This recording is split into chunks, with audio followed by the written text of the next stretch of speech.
하나님께서 오늘 저희에게 주신 말씀 창세기 12장 1절로 3절 말씀인데요. 찾아서 읽어보겠습니다.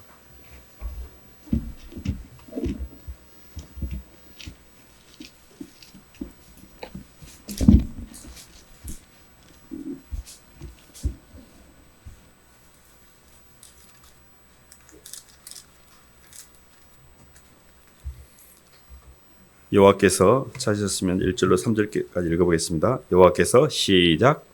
여호와께서 아브라함에게 이르시되 너는 너의 고향과 친척과 아버지의 집을 떠나 내가 내게 보여줄 땅으로 가라. 내가 너로 큰 민족을 이루고 내게 복을 주어 내 이름을 창대하게 하리니 너는 복이 될지라. 너를 축복하는 자에게는 내가 복을 내리고 너를 저주하는 자에게는 내가 저주하리니 땅의 모든 족속이 너로 말미암아 복을 얻을 것이라 하신지라. 아멘. 박수로 하나님께 영광 돌리겠습니다.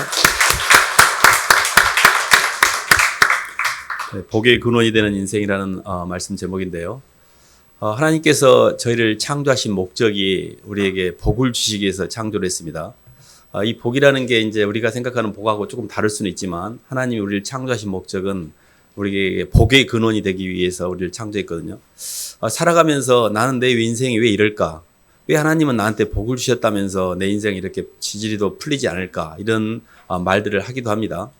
그래서 하나님의 창조 목적과 그 창조 목적에 따라서 우리가 살아가지 못하는 우리와의 사이에 무슨 갭이, 무슨 차이가 있어서 그런 문제가 생겼는지, 그리고 어떻게 하면 복의 근원이 되는 인생을 살 수 있는지 이 문제를 잘 풀어가는 시간이 됐으면 좋겠습니다. 하나님께서 천지를 창조하실 때 하나님이 우리를 지을 때 첫 번째 하나님의 형상대로 우리를 창조하셨습니다. 하나님의 형상이라는 말을 잘 이해해야 되는데 하나님의 형상은 모양, 이 바깥에 있는 쉐이프가 아닙니다. 이 모양을 그냥 하나님하고 똑같이 우리를 지었나? 하나님도 우리가 이렇게 이목구비가 일어나? 이런 게 아니고 하나님의 성품, 하나님의 인격, 하나님의 속성을 닮은 존재로 우리를 창조하기를 원하셨거든요. 하나님 속성의 가장 핵심적 개념은 뭐냐면 사랑입니다. 근데 이 사랑이라는 단어가 너무 많이 넘치다 보니까 진짜 사랑이 뭔지를 잘 모릅니다. 사랑은 상대하고 안에서 만나 하나가 되는 게 사랑입니다. 상대와 내가 안에서 만나 하나가 되어야만 창조가 완성이 되는 거예요. 그래서 우리가 살아가는 인생 내내 이렇게 인생이 힘든 이유는 사랑하는 상대가 안에 없기 때문에 그래요. 사랑하는 상대가 안에 없으면 사람은 어떻게 하냐면 밖의 세계에 끌리게 돼 있어요. 그래서 바깥에 사랑하는 상대가 없는 상태에서 휘둘리는 상태를 우리가 욕망이라고 그러고 그것을 우리가 고통이라고 그러고 그것이 내 마음대로 안 된 걸 내가 근심, 걱정, 염려, 불안, 두려움 이런 것들입니다. 그러니까 하나님의 창조 목적에 부합되지 않는 상태가 두려움이고 눌림이고 걱정이고 염려예요. 근데 우리가 하나님의 사랑의 상대로 만들어진 우리가 왜 그렇게 됐는지 그 원인에 대해서 분명히 이렇게 하나님 앞에 올바로 해결하지 않는 상태에서 여전히 동선을 안 바꾸면서 하나님만 원망을 해요. 그게 기복이라는 겁니다. 기복. 기복이 뭐냐면 내가 못되고 잘 되는 거예요. 내가 복 받는 거예요. 근데 하나님 왜 나를 사랑한다 하면서 복을 안 줘? 저도 그런 말도 안 되는 이렇게 말들을 하나님 앞에 많이 했습니다. 하나님이 충만하시고 하나님이 사랑이고 전지전능하시면 내 마음대로 하나님 나 사랑하니까 내가 하고 싶은 대로 해줘야 되는 거 아니야? 이런 생각을 했던 적이 있었습니다. 굉장히 영적으로 어리고 영적으로 주님을 인격적으로 만나지 않았기 때문에 나의 감정의 어떤 기본을 둔 내 겉사람의 기본을 둔 신앙이기 때문에 그랬던 기억이 납니다. 그래서 첫 번째 저희가 하나님의 사랑의 상대로 우리를 창조했다는 그 개념을 정확하게 이해하셔야 됩니다. 그게 뭐냐면 하나님이 우리를 당신의 사랑의 성으로 창조를 했는데 그 창조의 목적에 부합되지 않는 게 지금 우리의 삶이거든요. 창세기 한 말씀 봐볼까요?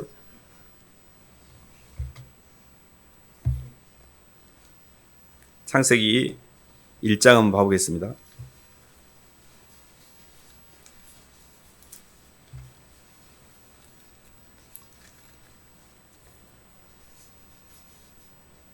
(26절로 28절까지) 먼저 한번 읽어보겠습니다. 하나님이 이르시되 시작.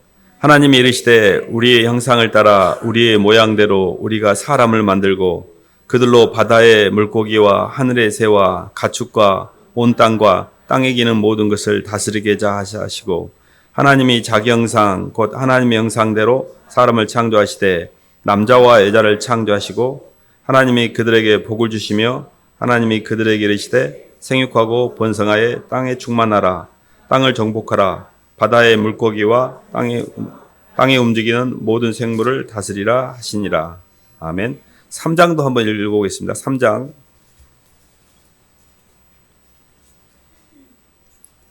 1절로 5절까지 한번 읽어보겠습니다.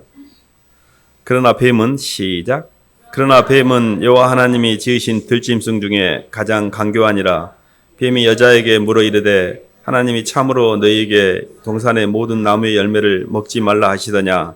여자가 뱀에게 말하되 동산 나무의 열매를 우리가 먹을 수 있으나 동산 중앙에 있는 나무의 열매는 하나님의 말씀에 너희는 먹지도 말고 만지지도 말라 너희가 죽을까 하노라 하셨느니라. 뱀이 여자에게 이르되 너희가 결코 죽지 아니하리라. 너희가 그것을 먹는 날에는 너희 눈이 밝아져 하나님과 같이 되어 선악을 알 줄 하나님이 아심이니라. 아멘. 영적으로 보면 이렇게 우리가 하나님의 창조의 어떤 대상으로 창조는 됐지만 아직 흙에다가 생기를 집어넣어서 생명이라고 하는 이 거푸집, 몸은 이 겉사람을 만들어졌습니다.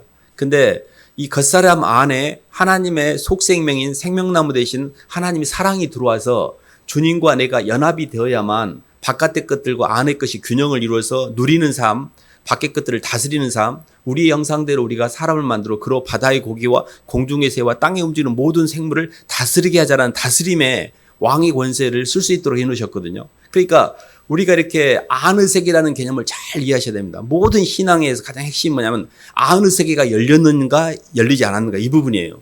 그래서 아느색이라는 게 뭐냐면 사랑하는 상대를 안에서 만난 겁니다. 사랑하는 상대를 통해서 내 자신이 확인된 거예요. 저희가 이렇게 한동안 지났는데 기억이 좀 오래전 기억인데 해방일지 이런 단어가 나왔었습니다. 드라마가. 그때 보면 어떤 그 내용 속에 추앙한다 이런 말이 나오거든요. 그게 어떤 개념이냐면 하나님의 어떤 영적인 게 약간 거기 스며들어 있어요. 사람은 누군가로부터 사랑을 받고 누군가로부터 사랑을 받아들이면 그때 해방이 돼요. 해방이라는 게 뭐냐면 사랑하는 상대를 통해서 내 겉사람에서 벗어나는 걸 말해요. 근데 마귀는 뭐냐면 평생 내 안에 나밖에 없는 상태에서 해방되지 않은 거예요. 그래서 해방이라고 하는 것은 구원이라고 하는 것은 상대를 꼭 만나야 돼요. 이게 복음의 가장 핵심적인 개념이에요. 아무리 우리가 설교를 듣고 말씀을 들어도 이 부분을 풀어낸 사람은 영이 풀어져요. 이것에서 은혜가 누리고 편안해지고 용서가 되고 내 안에 있는 시간이 그때부터 해결이 돼요. 사실 예수님을 믿으면 사실은 이제 이 선악과로 순서대로 말씀드리면 이런 겁니다. 하나님은 우리의 가스플랜은 우리를 당신의 사랑의 상대로 창조했어요. 근데 맨스 컨디션, 인간의 상태는 선악과를 따먹음으로 아느세계가 비게 돼요. 이 아느세계가 비게 된 거를 죄책감이라고 그래요. 죄를 지으면 이 안이 비어서 바깥으로 끌려가지고 이렇게 행동하는 것에 대해서 내 양심이 가책을 느끼게 해놓으셨어요. 그래서 사람은 자유의지가 있기 때문에 스스로 하나님의 말씀을 어기고 밖으로 나가서 지 마음대로 살 수 있어요.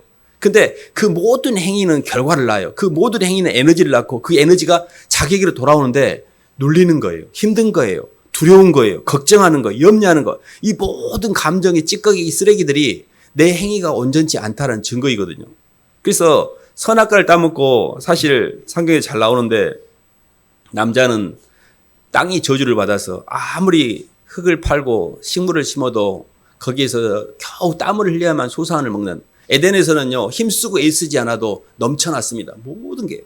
근데 먹고 살려고 빠둥빠둥 살아도 겨우 풀칠하고 사는 거예요. 이게 남자들이 물질에 묶여 있는 겁니다. 여자들은 출산의 고통과 남자를 사모하겠고 남자는 너를 다스리라 그래서 사람에게 끌리게 놓으셨어요. 봐보세요. 이 선악과를 통해서 타락의 결과물이 뭔고 하니 돈과 사람과 내 욕망 바깥에 끌리는 거예요. 이 부분을 해결하는 게 구원이에요.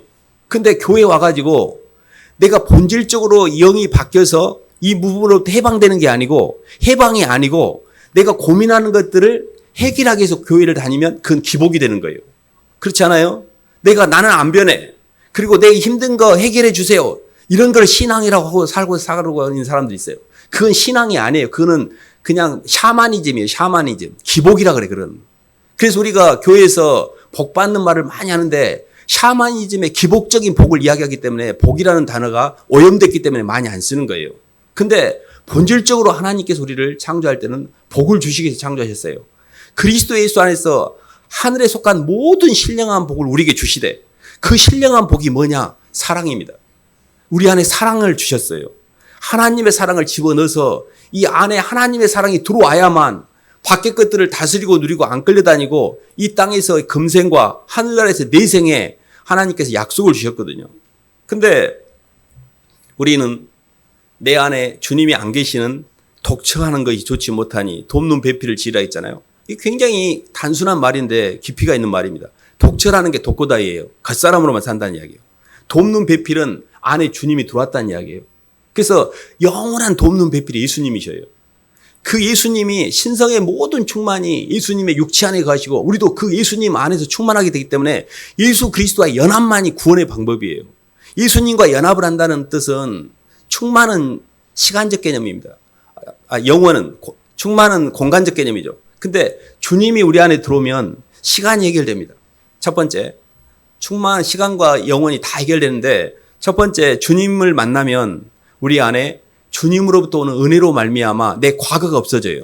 과거가 없어진다는 게 뭐냐면 제사함의 자유를 누리는 겁니다. 골로새 한 말씀 봐볼까요? 1장 26절 27절 말씀 보겠습니다.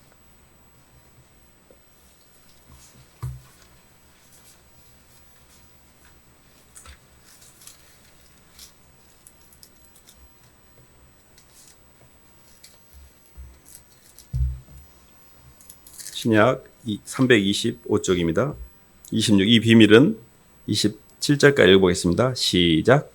이 비밀은 만세와 만대로부터 감춰졌던 것인데 이제는 그의 성도들에게 나타났고 하나님이 그들로 하여금 이 비밀의 영광이 이방인 가운데 얼마나 풍성한지를 알게 하려 하심이라. 이 비밀은 너희 안에 계신 그리스도시니 곧 영광의 소망이니라. 아멘. 이 비밀이 만세와 만대로부터 감춰졌던 것인데 이 비밀이 이제 나타났고 이 비밀은 너희 속에 계신 그리스도시니 영광의 소망이라고 그랬는데요.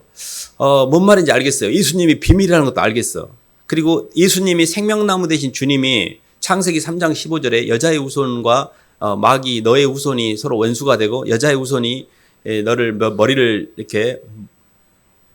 깨고 그 뒤꿈치를 상하게 하리라니 그게 이제 원시 복음이라는 거거든요. 예수님 여자의 후손으로 통해서 예수님이 나오시거든요. 그리고 나서 마귀의 후손이 마귀를 이제 이렇게 없애는 내용을 나오는데 잘 봐보세요.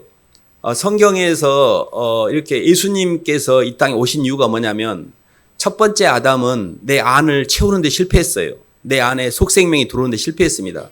선악과를 따먹고 눈이 밝아져서 바깥으로 영이 열린 거예요. 이것을 마귀 영이라고 그래요. 우리는 기본적 세팅값은 마귀입니다. 왜 그러냐면 나보다 먼저 온 자는 도적이요 강도이기 때문에 예수님이 오시기 전에 내 안에 내 속에 들어와서 나라는 것으로 가장돼서 내 힘을 주고 사는 나가 원래부터 세팅되어 있는 게 난데 나를 어쩌라고 그러는데 그게 마귀예요 사실은. 그것은 뭐냐면 어둠 속에 살았기 때문에 어둠이 항상 어두운 것 자체가 원래 내 본전인데 이게 뭐 어쩌라고 이러는데 어둠은 빛의 부재 상태예요. 원래 하나님이 우리를 창조할 때는 빛으로 창조하셨고 하나님의 사랑의 상대로 창조했는데 인간이 하나님을 마음에 두기 싫어하고 마귀의 유혹, 내가 하나님처럼 된다는 마귀 유혹과 내 자신의 욕망이 딱 맞아떨어져 가지고 선악과를 따먹고 하나님을 마음에 두기 싫어하는 거예요. 그래서 우리 안에 하나님이라는 영적인 그런 어떤 갈망은 있어요. 소원은. 영적 소원은 있으나 영적인 길을 찾아갈 수 있는 정확한 이해와 능력은 잃어버린 상태.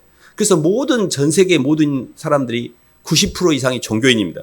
그 10%도 나머지 다 샤머니즘이라도 갖고 있어요. 그것이 뭐냐면 그들 속에 신에 대한 흔적이 있기 때문에 그래요. 원래 하나님이 우리를 이렇게 창조했기 때문에. 근데 정확하게 그 길을 우리에게 안내해 주신 분이 예수님이십니다. 하나님께서 예수 그리스도를 통해서 우리 안에 들어올 수 있는 길을 열어놓으셨어요. 그래서 예수님이 들어온 길을 간략하게 언급하면 이런 겁니다. 하나님께서 아브라함을 택하셔서 아브라함의 봐보세요. 족보가 어떻게 흘러간가? 아브라함이 이삭을 낳고 이삭이 야곱을 낳고 야곱이 12아들 중에 유다가 있습니다. 유다지파. 그 유다지파에서 유다지파를 통해서 다윗이 나오고 그 다윗의 후손 속에 요셉이 나오고 그 요셉의 후손 속에 예수님이 나옵니다. 그 예수님을 믿는 우리가 아브라함의 후손이에요. 믿음의 조상이 우리 아브라함입니다. 그러니까 족보가 딱 정확하게 있는 겁니다. 우리 속에 옛날에 육신적인 유대인, 그러니까 표면적 유대인은 이스라엘의 유대인들입니다. 근데 이면적 유대인이라는 것은 예수 그리스도를 통해서 계보가 다시 연결돼요, 신약에서는. 그래서 예수님을 주님으로 고백하고 예수님을 믿는 심령 안에 우리가 아브라함의 믿음이 아브라함을 믿는 그 하나님의 계보가 그대로 연결돼서 그때부터 다시 이렇게 지금까지 이렇게 흘러온 겁니다. 그래서 영적으로 우리는 우리의 생명책에, 하나님 나라 생명책의 족보에 우리가 이름이 들어간 거는 우리가 예수님을 믿기 때문에 그래요. 그래서 예수님을 믿는다는 게 굉장히 기가 막힌 겁니다. 그래서 저희가 정리하면 이런 건데요. 어떻게 하면 그러면 예수님이 내 안에 들어오셔서 내가 그리스도 안에 연합이 되지? 그러면 그 연합이 되는 과정에서 어떤 현상이 일어나지? 그게 뭐냐면 주님을 진심으로 만나고 주님을 영접하고 그분을 만나고 그분을 사랑하게 되면 우리 안에 주님의 영이 가득 차게 돼요. 우리 주 예수 그리스도의 은혜와 저를 아는 지식에서 자라가게 돼요. 성장이 됩니다. 성장이 돼가면서 전혀 육신적이었던 내 안에 있는 심령 공간이 성령으로 채워지면서 점점 다른 삶이 변화가 있어요. 삶의 변화가. 그래서 그런 삶의 변화 가운데 점점 우리 영혼이 성장해 가는 과정이거든요. 한 말씀만 더 봐볼까요? 베드로서 3장.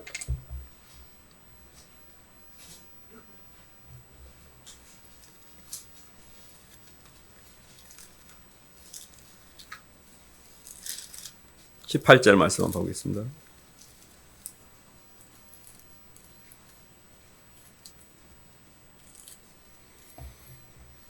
오직 우리 주 시작. 오직 우리 주 곧 구주 예수 그리스도의 은혜와 그를 아는 지식에서 자라가라. 영광이 이제와 영원한 날까지 그에게 있을지어다. 아멘.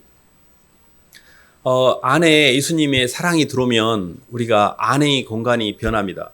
안의 공간이 변하는 게 실은 시간적 문제를 해결한 건데 이게 좀 어려운 말이죠. 근데 예수님을 믿으면 우리의 죄가 사해집니다. 이걸 우리가 죄사함의 자유라고 그러거든요. 왜 이렇게 죽음에 대한 두려움을 갖냐면 죄 때문에 그래요. 근데 예수님을 정확하게 믿으면 내 죄가 그리스도 예수 안에서 완전히 해결됐기 때문에 과거가 나를 휘둘리지 않습니다. 과거에. 그러니까 예수님을 믿는 축복이 뭐냐면 두려움이 없어져요. 죽음에 대한. 그래서 예수님을 믿음으로 시간이 해결되고 내가 예수님께 받은 은혜를 통해서 바깥의 영혼들을 향해서 그 빚진 마음으로 영혼들을 향해 내가 은혜를 표현할 때 공간이 해결돼요. 그래서 시간은 영원성이고 공간은 충만성이라고 했잖아요. 영원성이라는 게 뭐냐면 내가 죽음에 대한 두려움을 갖고 있는 건 아직 죄사함의 자유를 못 누리고 있는 거예요. 그래서 복의 가장 핵심이 뭐냐면 죽음에 대한 두려움을 극복하는 거예요. 이게 복이에요. 복은 돈을 많이 벌거나 내가 잘 되거나 이런 게 아니에요. 이 땅에서 아무리 바벨탑을 쌓고 그 당시에 이 창세기의 4대 사건이 천지창조와 이 아담의 타락과 그리고 노아의 방주와 바벨탑 사건이잖아요. 근데 바벨탑 사건이 인간들이 언어가 한 언어이기 때문에 얼마나 그들이 어마어마한 일을 해보냐면 하늘의 끝까지 하늘에 닿을 정도의 건물을 세워버려요. 이게 무슨 의미냐면 사람이 어마어마한 능력을 행하는 그 자체가 하나님 편에서는 반대편으로 가고 있는 겁니다. 그렇기 때문에 바벨탑을 쌓아갖고 내가 이 땅에 그보다 바벨탑 이상을 쌓았다 한들 그게 하나님을 대적하는 것 그 이상도 그 이하도 아닙니다. 무슨 의미냐면 하나님의 사랑이 내게 들어오는 그 순간에 내 모든 이 땅에서의 무게와 짐과 눌림과 휘둘림과 두려움이 그때 다 해결돼요. 그래서 예수를 믿는 예수쟁이들은 꼭 이 과정을 통과해야 돼요. 죄사함의 자유를 누리고 있는가? 나는 예수님을 믿음으로 죽음에 대한 두려움에서 해방됐고 나는 당장 오늘 죽어도 하늘나라 갈 수 있는 확신이 있는가? 이런 겁니다. 근데 그때 감정적으로 물론 그 확신이 안 들 수는 있어요. 근데 이렇게 생각하시면 됩니다. 출애굽기 가면 아마 읽으실 텐데요. 유대인들이 이제 출애굽한 다음에 출애굽하기 전에 그게 이제 재앙 중에 장자가 죽는 재앙이 나오잖아요. 그때 염소나 양의 피를 발라서 좌우의 임방과 설주에 이렇게 피를 칠해 놓으면 그 재앙이 넘어간다 해서 패스오버라 그래서 6월절이라고 그러거든요. 근데 그게 그 말을 들었어요. 그리고 피도 발랐어. 근데 한 가정에서는 막 두려워 떠는 거예요. 근데 내가 피는 발라놨는데 혹시 우리 아들 죽으면 어떨까? 벌벌벌 떠는 거예요. 죽음에 대한 두려움을 여전히 갖고 있습니다. 한쪽은 하나님께서 약속해 주셨는데 하고 편안하게 칠해놓고 자요. 그냥 평안해요. 근데 나중에 누가 구원을 받았을까? 이런 질문을 하잖아요. 근데 두 가정 다 구원을 받았습니다. 한 사람은 불안했어요. 칠해는 놨는데. 한 사람은 칠해놓고 불안하지 않았어요.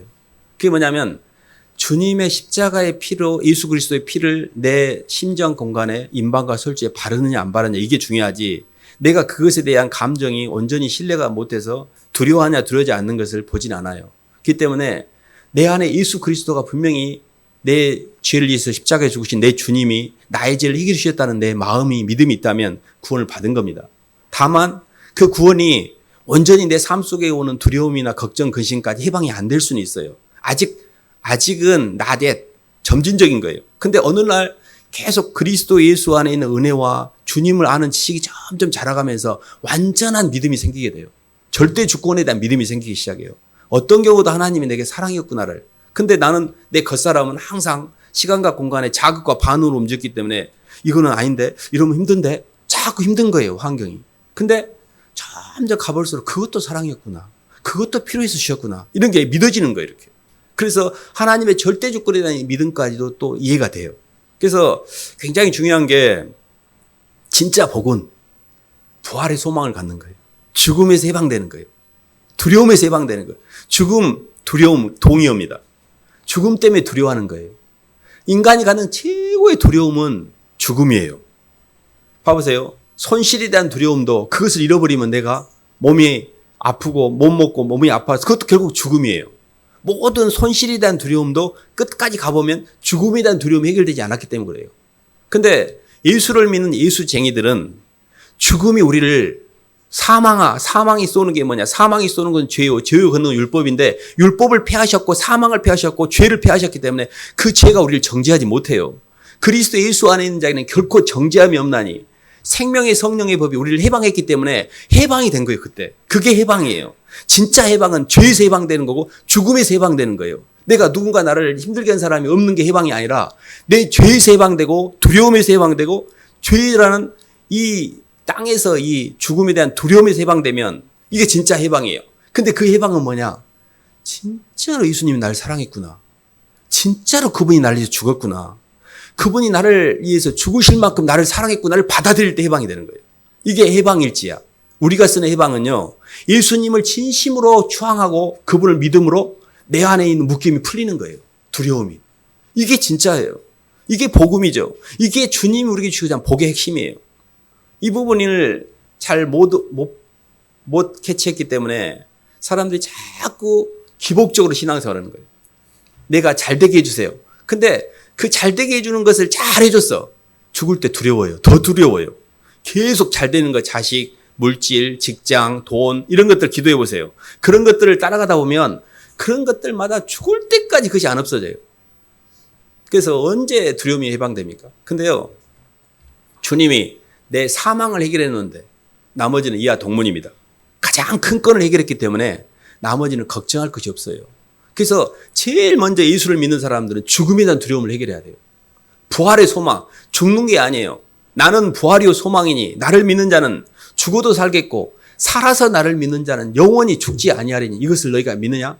봐보세요. 저는 그게 너무 이해가 되는데 씨앗을 갖다가 땅에다 심으면 거기서 나무가 나오잖아요. 쬐까는 씨앗에.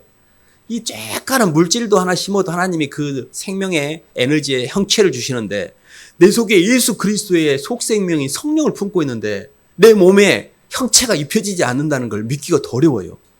이 미물들도 쬐까는 것도 심으면 거기서 이 겨자씨만한 씨 안에 나무가 나오고 새가 깃드는데 하물며 예수 그리스도를 내가 품고 있는데 내가 부활이 안 된다는 이 생명이 이 달걀 속에 있는 유정란이 생명의 뿅아리가 나오듯이 내 속에 있는 성령의 생명이, 성령의 감동이, 성령의 씨앗이 하나님의 부활의 몸을 입혀주신 게 너무 확실합니다. 그렇기 때문에 예수님을 믿으면 죽음이 없어요. 몸은 흙으로 갈 뿐이지 죽음이 아예 없어요. 이게 하나님이 우리에게 주시는 첫 번째 복이에요. 왜 그러냐면 하나님의 속성은 영원성이거든요. 죽지 않잖아요. 우리도 하나님 형상으로 만들었잖아요. 그러니까 하나님 형상으로 따라가는 첫 번째 단과 영원성이라는 죽지 않는 거예요. 부활의 소망을 갖는 거예요. 이 문제를 해결하는 게 굉장히 중요합니다. 이것이 해결되면 사는 게 괜찮아요. 잠시 잠깐 하룻밤 머무는 나그네 길처럼 이 땅에서의 삶이 가벼워집니다. 죽음이 해결되면. 근데 너무 무겁다든지 너무 사람과 돈에 묶여있다는 이 말은 아직도 겉사람의 동력이 너무 센 거예요. 그래서 주님의 부활의 소망으로 인한 성령의 임재가 없다 보니까 내 안에 어둠의 기운으로 살고 있기 때문에 모두 선악과처럼 끌려다니는 거예요. 돈에 끌리고 사람에게 끌리고 내 욕망에 끌리고 그것 때문에 눌리고 두렵고 이게 예수님의 생명과 은혜가 내게 부족하기 때문에 그래요. 그래서 어둠은 정의가 빛의 부재입니다. 내 안에 있는 두려움은 내 안에 성령의 임재의 부재 상태가 돼요. 내 안에 성령의 임재가 부족하기 때문에 자꾸 바깥에 끌리는 거예요. 그게 굉장히 저희가 첫 번째 받은 복의 핵심이고요. 두 번째가 하나 있는데요. 데살로니가서 2장 한번 봐보겠습니다.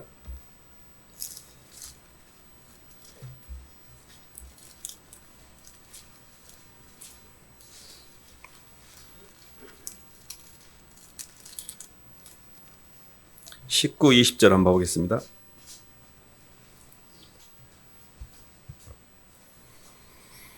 우리의 소망이나 기쁨이나 시작. 우리의 소망이나 기쁨이나 자랑의 면류관이 무엇이냐? 그가 강림하실 때 우리 주 예수 앞에 너희가 아니냐? 너희는 우리의 영광이요 기쁨이니라. 아멘. 주님 앞에 가가지고 내가 돈을 얼마나 벌었고 내가 사회에서 내 직책이 뭐였으며 내가 얼마나 많이 이렇게 높은 데 올라갔고 내가 얼마나 많은 사람 이런 게 아니에요. 우리의 영광과 소망과 기쁨의 가장 핵심은 영혼들입니다. 이걸 잘 이해하셔야 돼요. 주님 앞에서 하늘과 땅의 경계를 넘어갈 수 있는 것은 두 가지밖에 없어요. 예수님을 사랑하는 마음과 영혼들을 사랑해서 영혼들이 움직인 동력만 넘어가요. 그 외에는 싹 쓰레기들이에요. 이 땅에서 그냥 먹고 마시면서 내 자아를 채우기 위해서 내 욕망으로 살았던 거지 그 경계를 절대 넘어가지 않습니다. 그래서 공간을 회복한다는 게 뭐냐면 봐보세요. 사람들은 계속 인생이 힘든 이유가 뭐냐면 받으려고 사니까 힘든 거예요. 받으려고. 근데 이게 굉장히 어려운 말이에요. 말은 쉽지만. 근데 반대로 바꿔서 주기 위해서 살게 되면 굉장히 풍성해져요. 공간적으로 우리가 해결할 때 두 번째가 뭐냐면 풍성함입니다. 충만입니다. 왜 이렇게 결핍되어 있냐면 계속 내 욕망을 나를 위해서 땡기니까 내 욕망을 채울수록 내 안에 욕망의 사이즈가 커져요. 삶이 공허한 사람은 욕망의 사이즈가 크다는 뜻이에요. 욕망의 사이즈가 100이야. 근데 내 삶에서 채워지는 것은 10이야. 그러면 그 갭의 차이를 공허를 느끼는 거예요. 90을 공허를 느끼는 거예요. 저는 공허가 하늘을 찌른 적이 있습니다. 너무 공허해서 그냥 막 죽어버리고 싶을 정도로 공허해요. 아무튼 공허가 이렇게 공허할 수가 없어요. 근데 이 심령 공간이 왜 그렇게 공허하냐면 예수님이 첫 번째 없는 거고 두 번째는 내 시간과 공간, 내 공간에 상대가 없기 때문이에요. 물질적으로 보이는 사람이 있어야 돼. 사람은 예수님의 사랑을 받아서 죄사함의 자유를 통해 시간의 문제를 해결하고 상대를 통해서 내 삶을 줌으로 그 상대를 통해서 주는 동력을 통해서 공간이 해결돼요. 이것을 충만성이라고 그래요. 예수님과의 만남은 시간성이고 영혼들과의 만남은 공간성입니다. 이 두 개를 주님께서 축복으로 우리에게 인도해 주신 거예요. 이게 두 번째 복이 뭐냐면 영혼을 도울 수 있는 복이에요. 사람을 돕는 것만 유일하게 하늘나라에 올라가 있어요. 나중에요. 제가 예수님 믿고 20대 때 이렇게 선교단체에서 사역을 하면서 영혼들을 도운 적이 있습니다. 그때 느낀 게 있었습니다. 그때도 이미 알고 있었어요. 제가 이 비밀을. 왜 이렇게 하나님이 복을 주시지? 내가 별로 한 것도 없는데 너무 많이 복을 주신다고 느꼈어요. 나는 너무 쬐끔 수고한 건데 애기들을 위해서 쬐끔 움직이는 건데 하나님 이렇게 해주셔도 되나? 할 정도로 제게 복을 주시는 걸 느꼈어요. 너무 그걸 제가 피부로 느낄 정도로. 그래서 제가 그때 깨달은 게 영혼들을 위해 사는 사람의 삶이 절대 사람들에게 이렇게 처지거나 모멸감을 느끼거나 수치스럽지 않고 존귀하게 되는구나. 존귀라는 단어가 그때 떠올랐어요. 존귀와 영광이 사람을 위해 사는 사람에게 같이 따라다녀요. 그래서 많은 사람을 옳은 대로 돌아오게 하는 이는 하늘의 별과 같이 빛난다 그랬잖아요. 일생을 살면서 사람들에게 에너지를 투자하고 영혼들을 전도하고 양육한 사람의 삶이 가장 멋진 삶이고 그들이 가장 하늘나라에 갔을 때 존귀와 영광의 면류관으로 그들이 그 사람을 높이고 있기 때문에 우리에게 최고의 두 번째 복은 뭐냐면 사람을 돕는 복이에요. 이거는 너무 사모해야 돼요. 아무나 사람을 돕는 게 아니에요. 봐보세요. 사람을 도우려고 해봐 잘 도와지나요? 그게 하늘나라에 내 포지션이 있기 때문에 이 땅에 도울 수가 있는 거예요. 그래서 반대로 내가 이 땅에서 돕는 것이 하늘나라에 포지션이 있는 것이고 하늘나라에 포지션이 있기 때문에 이 땅에 도울 수가 또 있는 거예요. 그래서 우리의 소망이나 기쁨이나 자랑이 무엇이냐? 소망, 기쁨, 자랑. 우리 주 예수 앞에 너희가 아니냐? 영혼들이 아니냐? 너희는 우리의 영광이요 기쁨이라. 우리가 죽을 때 주님께 갔을 때 주님 아버지께서 예수님 이렇게 표현하셨잖아요. 아버지께서 내게 붙인 사람을 하나도 잃어버리지 않고 제가 아버지께로 다 돌렸나이다. 우리에게 붙인 사람이 있어요. 정말 우리에게 붙인 사람이 있습니다. 그래서 한 사람 한 사람을 위해서 기도하면서 정말 천하보다 귀한 영혼들이에요. 한 사람이라도 도우셔야 됩니다. 아브라함이 믿음의 조상이 됐잖아요. 저는 너무 희망적인 게 아브라함이 살아서 도왔던 약속의 자손은 이삭 한 명밖에 없었습니다. 죽은 다음에 이삭이 야곱을 낳고 야곱이 12아들이 됐고 그 후손이 우리예요.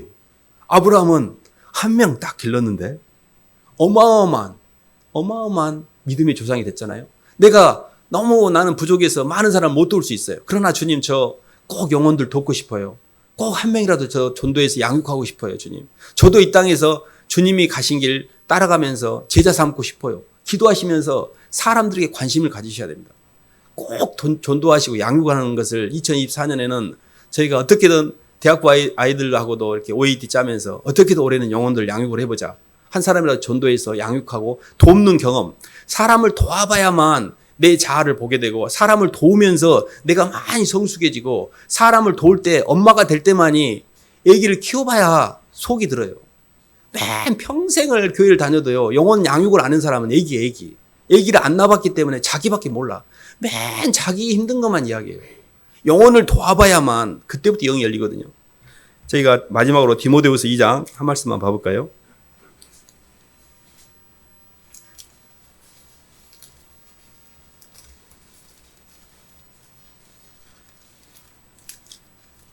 (2장) 1, 2절 말씀입니다.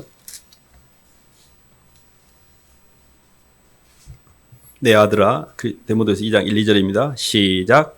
내 아들아, 그러므로 너는 그리스도 예수 안에 있는 은혜 가운데서 강하고 또 내가 많은 증인 앞에서 내게 들은 바를 충성된 사람들에게 부탁하라. 그들이 또 다른 사람들을 가르칠 수 있으리라. 아멘. 신앙의 가장 핵심적 개념을 이 문장으로 좀 정리할 수가 있습니다. 내 아들아, 그리스도 예수 안에 있는 은혜 속에서 강하고 예수님의 은혜 안에서 계속 성장하여 아는 세계가 속생명이 채워져야 한다는 이야기입니다. 예수님의 사랑을 더 깊이 알아간다는 뜻이에요. 그래서 주님과의 연합입니다. 이거는. 그리고 또 네가 많은 증인 앞에서 충성된 사람들에게 복음을 부탁하는 삶을 살아라. 그 충성된 자들이 또 다른 사람을 가르칠 수 있을 것이다. 이게 사역의 재생산을 이야기하고 있습니다. 그러니까 저희가 전도에서 한 명을 도왔는데 그 한 사람이 나는 죽고 난 뒤에도 계속 그 일을 하고 있는 거예요. 그러면 한날에 가면 그 줄기가 다 따라서 들어오게 돼 있어요. 이게 어마어마한 축복입니다. 그래서 2024년 한 해는 큰 틀에서 저희는 교회가 신년에 목표를 세우고 비전 2024 이런 거 안 합니다. 그냥 하나님이 인도하신 대로 그냥 자율적으로 갑니다. 그럼에도 불구하고 큰 틀에서의 방향은 주님의 은혜 속에서 강한 예수님을 정말 사랑하는 한 해. 그리고 그 사랑을 마음속에 점점 키워가면서 빚진 마음이 생기고 예수님의 은혜 때문에 내가 죄사함의 자를 통해 죄가 해결되고 내 영혼이 풀리고 내가 모든 사람에게 묶였던 것이 풀려나가고 주님 너무너무 제가 받은 게 많아서 제가 설거지라도 해야 될 것 같아요. 주님. 그래서 영혼들에게 부탁하고 복음 전했을 뿐인데 그들이 또한 예수님을 믿으면서 자꾸 배워가면서 내 영혼도 성장이 되고 그 영혼도 성장이 되는. 그래서 예수님의 은혜 속에 강한 삶과 영혼들에게 부탁하는 삶, 이렇게 두 가지를 정리할 수가 있습니다. 그래서 정말 나는 올해 예수님의 은혜 가운데 정말 예수님의 사랑과 은혜를 누리고 주님의 그 시간적인 복, 제사함의 자유, 모든 두려움에서 해방된 그 복을 누리는 한 해. 그러면서 이제 나도 주님 주라. 후이되어 흔들어 넘치도록 하여 도리어 너에게 안겨주리라. 주는 자가 받는 자보다 더 복되니라. 주는 삶. 영혼들에게 제 시간을 허비하고 물질을 허비하고 내 이렇게 에너지를 허비하면서 영혼들을 돕는 겁니다. 그들에게 전도하고 또 애문소리도 들어가면서 양육을 하고 그러면서 대가를 치르고 그때 예수님의 마음이 느껴지는 거예요. 주님은 얼마나 힘드셨을까? 나는 이 정도 갖고도 애들이 이렇게 애문소리 해야 되는 게 힘드는데 주님은 얼마나 힘드셨을까? 이렇게 양육을 경험하셔야 됩니다. 그래서 정리하면 이렇게 복의 근원은 예수님을 만남으로 내 안에 제사함의 자유와 죄라는 시간이 해결되는 것. 그리고 두 번째 복은 영혼들 향해 조금 움직였더니 하늘의 상급이 쌓이면서 축복이 쌓이면서 공간적인 충만의 복. 충만해져요. 풍성해집니다. 굉장히 풍성해져요. 영혼들에게 삶을 투자한 사람은 풍성해지는데 자꾸 나와 내 가족, 내 애기들 이렇게만 움켜쥐고 가면 점점 쪼개져요. 안으로 들어가요. 그러니까 계속 문제가 생겨요. 그 밖의 경계를 넘어가야 돼요.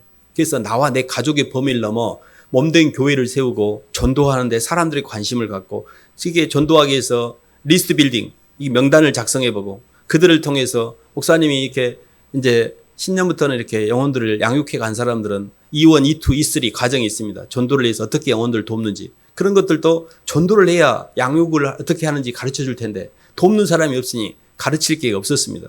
근데 2024년 한 해는 어쨌든 전도하고 양육하는 사람들에게는 어떻게 양육하는지도 이렇게 가르쳐 주고 또 그런 것들을 좀 모아서 이렇게 할 수 있는 어떤 모임들도 좀 생각을 하고 있습니다. 어쨌든 2024년 한 해는 주님을 사랑하고 또 영혼들을 잘 전도하는 한 해가 되시기를 주님의 이름으로 축원합니다.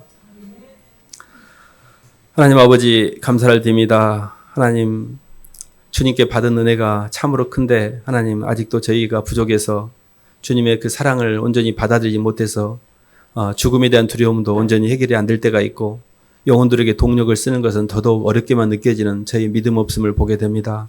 그럼에도 불구하고 주님 2024년 한 해는 정말 예수님을 사랑하고 예수님의 그 은혜와 사랑에 빚진 마음으로 자발적으로 사람을 돕는 한 해가 될 수 있도록 도와주시옵소서. 예수님 이름으로 기도드립니다.